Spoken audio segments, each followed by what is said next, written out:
पहाड़ी पर एक बकरी चराने वाले का लड़का घने जंगलों की ओर मुंह करके चिल्ला रहा था। शेर आ रहा है, शेर आ रहा है, भागो! बहुत देर तक वो अपना गला फाड़ता रहा। उसकी ऊंची आवाज बस्ती में बहुत देर तक गूंजती रही। जब चिल्लाने चिल्लाकर उसका गला सूख गया तो बस्ती से 2-3 बूढ़े लोग लाठियां टेकते हुए आए और बकरी चराने वाले लड़के को कान से पकड़कर ले गए। पंचायत बुलाई गई। बस्ती के सभी बुद्धिमान लोग एकत्रित हो गए और बकरी चराने वाले लड़के का मुकदमा शुरू हुआ। उसका अपराध ये था कि उसने झूठी खबर फैलाई और बस्ती के लोगों को बिना वजह परेशान किया। लड़का बोला, मेरे बुजुर्गों, आप गलत समझ रहे हैं। शेर वास्तव में नहीं आया था, लेकिन इसका ये मतलब तो नहीं कि वो आ ही नहीं सकता। बुजुर्गों ने कहा, वो नहीं आ सकता। लड़के ने विनम्रता से पूछा, क्यों? जवाब मिला, जंगलों के विभाग के बड़े अधिकारी ने हमें लिखा था कि शेर बूढ़ा हो चुका है।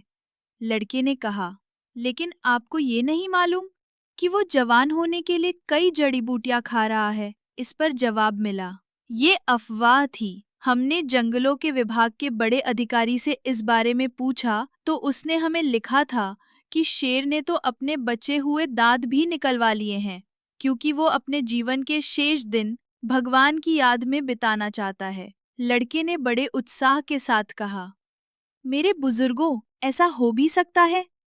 बुजुर्गों ने कहा, बिल्कुल नहीं, हमें जंगलों के विभाग के बड़े अधिकारी पर पूरा भरोसा है, इसलिए कि वो सच बोलने की कसम खा चुका है। लड़के ने पूछा, क्या ये कसम झूठी भी हो सकती है? बुजुर्ग गुस्से में चिल्लाए, हर चीज झूठी कैसे हो सकती है? तुम खुद झूठे हो, छलिया हो, चालाक हो। लड़का मुस्कुराया। वो बोला, मैं सब कुछ हूँ, लेकिन भगवान का शुक्र है कि मैं वो शेर नहीं हूँ जो कभी भी यहाँ आ सकता है। ना ही मैं वो जंगलों का अधिकारी हूँ जिसने सच बोलने की कसम खाई है। पंचायत के एक सफेद बालों वाले बुजुर्ग ने लड़के की बात काट कर कहा, तुम तो उसी बकरी चराने वाले की औलाद हो जिसकी कहानी सालों से स्कूलों में पढ़ाई जाती रही है। अच्छी तरह गुडरिए का लड़का फिर मुस्कुराया। बुजुर्गों, मैं तो उसी से लड़ूंगा। मुझे तो घड़ी उसके आई का खटका लगा रहता है। तुम क्यों नहीं समझते कि शेर आया दौड़ना वाली कहानी जब आपने चूगो पढ़ाते हो? आज की कहानी नहीं, आज की कहानी में तो शेर आया दौड़ना का मतलब ये है कि खबरदार हो, होशियार हो।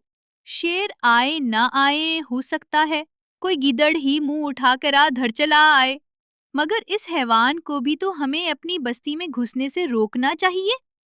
बुजुर्ग खिलखिलाकर हंस पड़े। कितने डरपोक हो तुम। गुडरिए, डरते हो?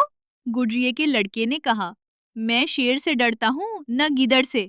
मगरता हूँ इसलिए कि ये हैवान हैं और इनकी हैवानियत का मुकाबला करने के लिए मैं अपने आप को हमेशा तैयार रखता हूँ। मेरे बुजुर्गों, जमाना बदल चुका है।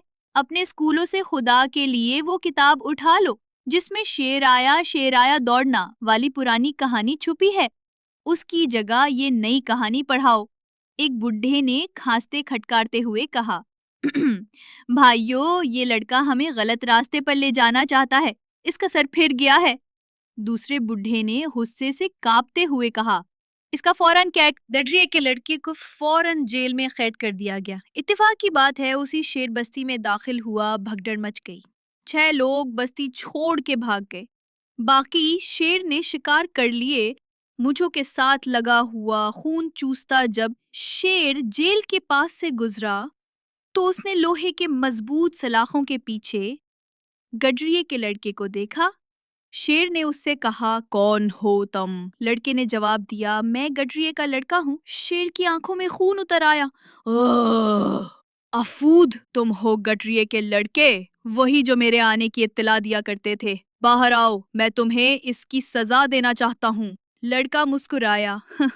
जंगलों के बादशाह, मुझे अफसोस है कि मैं बाहर नहीं आ सकता। मेरे बुजुर्गों ने जो मुझे सजा दी है उसने मुझे तुम्हारी सजा से महफूज कर दिया है। और शेर